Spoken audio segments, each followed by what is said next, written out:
If your Chime-linked bank account was automatically removed, it is likely due to a security flag, a system update or error, or an issue with external bank's connection. And how you can fix this issue? Try relinking manually. Often, simply relinking the account will resolve a temporary glitch.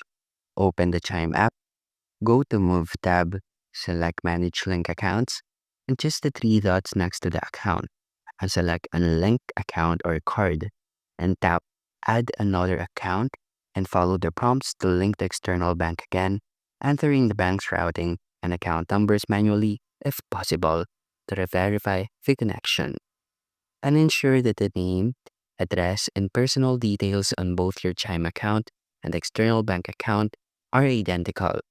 Mismatches can prevent successful linking or cause automatic removals. And that's how you can fix if your Chime link bank could remove automatically. And thank you for listening.